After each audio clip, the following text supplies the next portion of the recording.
mengekspresikan sentimen atau perasaan negatif dari individu atau kelompok terhadap kelompok lainnya. Pada era konvergensi dan media sosial, fenomena ujaran kebencian memiliki daya sebar yang lebih luas karena pengujar melakukan lemparan ujaran kebencian melalui media sosial.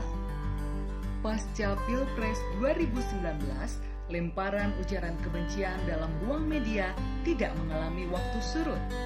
Kelompok pendukung kedua belah pihak pada saat kampanye Pilpres 2019 tetap melemparkan narasi-narasi untuk merendahkan, menghina, menghujat, mengkambing hitamkan, dan menyudutkan pihak lain yang selama ini menjadi musuh melalui ruang media sosial.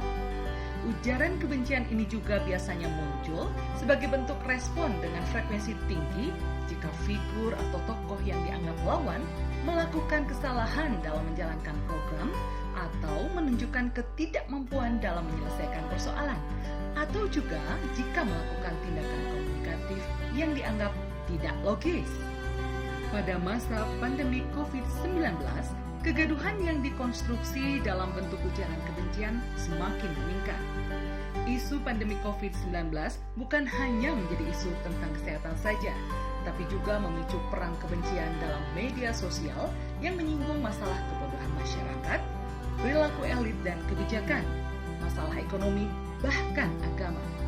Selama pandemi COVID-19 telah terjadi peningkatan lemparan ujaran kebencian dalam media sosial, sehingga Polri harus menutup 480 akun sosial media yang dianggap menghasut pemerintah atau pihak-pihak tertentu. Berdasarkan fenomena tersebut, penelitian ini berupaya menghasilkan yang pertama, menyusun tren penggunaan frase atau kata kunci penanda ujaran kebencian antar kelompok sejak pandemi COVID-19 dimulai. Kedua, mengembangkan pola-pola relasi dan isu utama dalam narasi yang dilemparkan dalam akun-akun media sosial yang dalam penelitian ini adalah Facebook dan Twitter pada kedua kelompok selama pandemi COVID-19. Dan yang ketiga, menjelaskan frase atau kata kunci dalam konteks asal-usul dan makna yang dikonstruksikan oleh kedua pendukung selama pandemi COVID-19. Penelitian ini menggunakan metode etnografi virtual dengan teknik pengumpulan data yang digunakan adalah observasi dan pengambilan petikan-petikan data dalam ruang Facebook dan Twitter para pendukung dan oposisi pemerintah. Petikan data dilakukan dengan menggunakan beberapa platform atau aplikasi berbayar untuk menganalisis konten-konten media sosial. Kemudian, pengolahan data menggunakan dua langkah analisis. Pertama, peneliti menggunakan aplikasi N512 Plus untuk menyusun tema-tema, kerangka, tren, pola dan relasi antar frase dan kata dalam kalimat dan paragraf yang dianalisis. Kedua, peneliti melakukan penafsiran dan pemaknaan atas hasil analisis pada tahap pertama untuk menyusun kesimpulan-kesimpulan yang diperoleh. Model analisis ini diperkenalkan oleh Miles dan Haberman yang menjadi standar penelitian kualitatif. Berdasarkan hasil paparan yang telah disampaikan, maka hasil penelitian menyimpulkan sebagai berikut.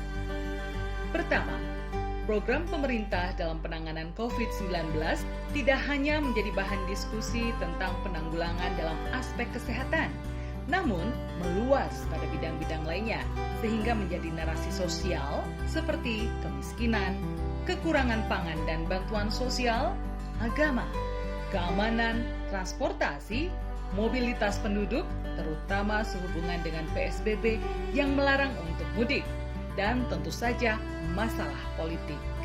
Hasil penelitian menunjukkan bahwa ruang media sosial, khususnya Facebook dan Twitter, telah menjadi ruang diskusi kedua pendukung, baik pro dan oposisi pemerintah, untuk membangun narasi dan melemparkan ujaran kebencian secara timbal balik.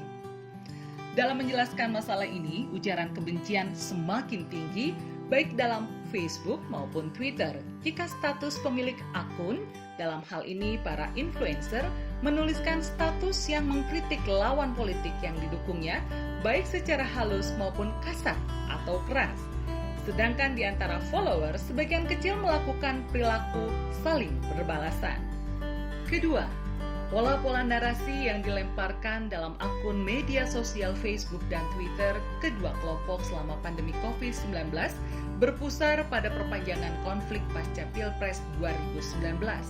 Walaupun isu utama yang dibahas mengenai COVID-19 dan penanganannya, poros dari percakapan tetap pada upaya saling membenci, menghasut, menghina, atau merendahkan dengan orientasi pada suku, agama, ras dan etnik, dan juga gender.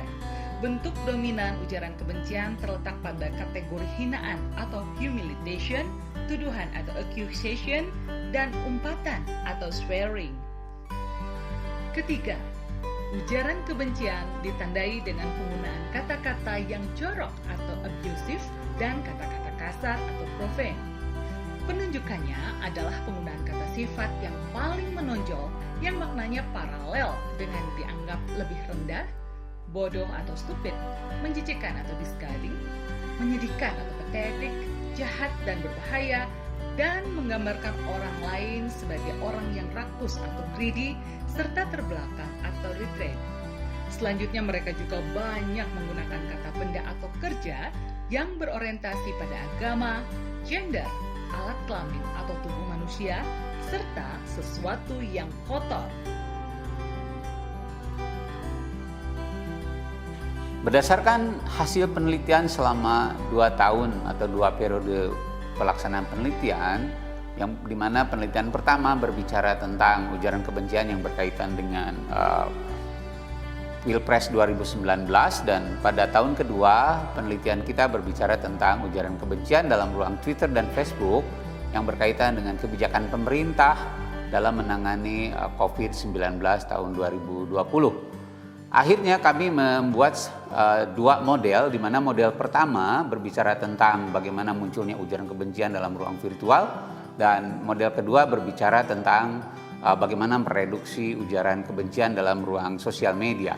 Model pertama, kita mengetahui bahwa setiap peristiwa selalu menjadi agenda media online dalam menyusun berita ataupun media mainstream di dalam menyusun berita tentang kejadian-kejadian yang ada di masyarakat.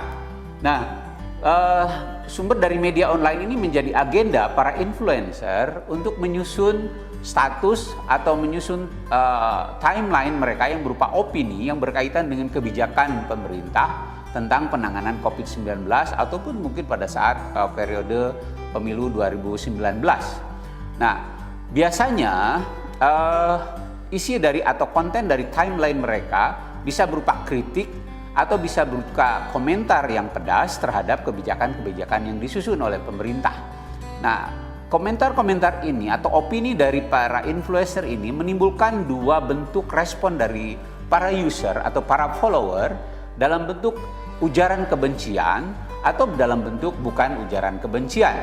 Nah, biasanya hasil penelitian kita menunjukkan bahwa respon dalam bentuk ujaran kebencian ataupun respon dalam bentuk bukan ujaran kebencian tergantung pada faktor demografi dari user atau para follower, tergantung pada literasi teknologi, dan tergantung pada keanggotaan kelompok in-group atau out-group dengan influencer atau dengan orang-orang tertentu yang menjadi isu atau yang menjadi topik pembicaraan dalam ruang para influencer.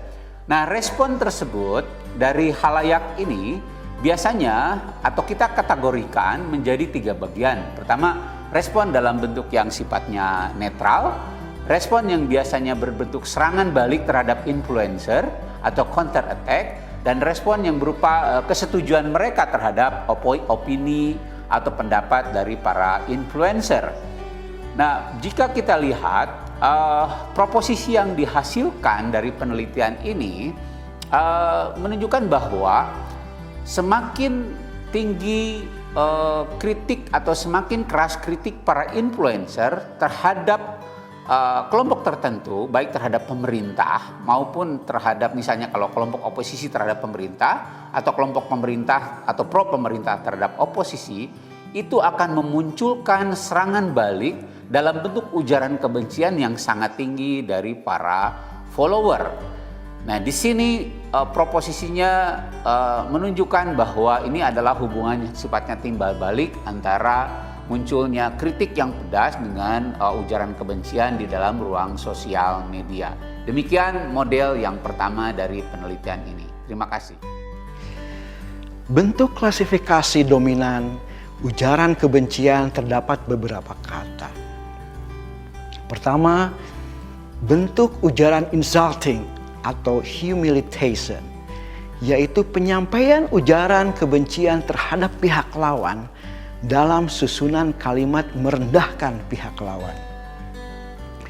Klasifikasi frase ujaran kebencian ini biasanya memaparkan fakta atau data atau menggunakan asumsi tanpa dasar atau rujukan empiris dengan maksud menjatuhkan orang lain atau pihak lawan.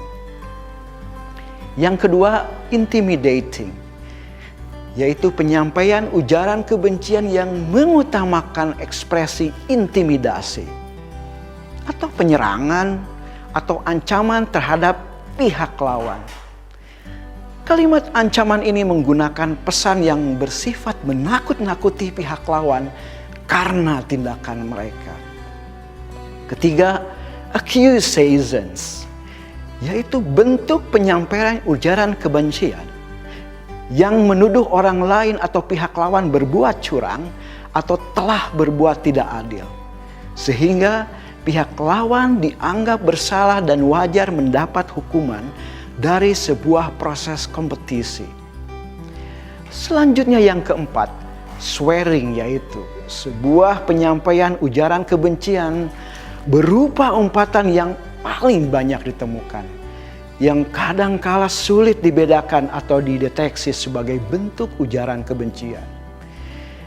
Isinya adalah umpatan dengan menggunakan kata atau frase umum atau sebutan yang sudah melekat kepada pihak lawan.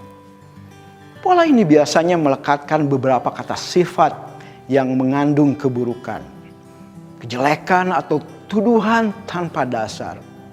Dan yang terakhir, yang kelima adalah promoting violence, yaitu mempromosikan kekerasan, adalah sebuah ujaran kebencian yang mendorong anggota kelompok atau in-group melakukan tindakan kekerasan terhadap pihak lawan. Pesan utamanya adalah mengandung frase atau kalimat mengajak anggota melakukan tindakan kekerasan, provokasi, dan tindakan anarkis. Pada model kedua ini, saya akan menjelaskan tentang model intervensi reduksi ujaran kebencian. Untuk menganalisis model ini, dimulai dengan menganalisis status Facebook dan Twitter. Apakah dalam status Facebook dan Twitter tersebut terdapat ujaran kebencian atau tidak terdapat ujaran kebencian? Apabila terdeteksi terdapat ujaran kebencian, kita perlu kehati-hatian. Karena di dalam ujaran kebencian ini terdapat beberapa ujaran kebencian yang bersifat lebih generik. Bahkan juga bersifat lokal sebagaimana kata kampret ataupun kecebong, di mana dua kata ini dua kata yang sangat populer di Indonesia. Dan ketika analisis ini menemukan ujaran kebencian bersifat lebih generik, maka diperlukan langkah intervensi terhadapnya. Intervensi ini dilakukan dengan 4 tahap. Pertama adalah penguatan literasi etika media sosial. Di sini diperlukan edukasi, aturan norma bagi para pengguna media sosial sehingga mereka mematuhi rambu-rambu dalam penggunaan ujaran kebencian dalam media sosial. Kedua, inisiasi, advokasi, dan korban serta saksi dari ujaran kebencian ini. Nah, di sini terkait dengan orang-orang yang tersinggung atau mereka yang diserang oleh ujaran kebencian, mereka didorong untuk melakukan pengaduan kepada yang berwenang terhadap para pelaku ujaran kebencian tersebut. Dan ketiga adalah regulasi penggunaan media sosial. Di sini perlu meningkatkan atau menegakkan aturan hukum yang sifatnya formal, baik itu pidana maupun perdata bagi para pelaku ujaran kebencian. Dan langkah terakhir adalah penegakan hukum. Di sini penting adanya infrastruktur untuk penggunaan media sosial dan media pada umumnya. Demikian pemaparan mengenai model intervensi dan reduksi ujaran kebencian. Sekian, terima kasih.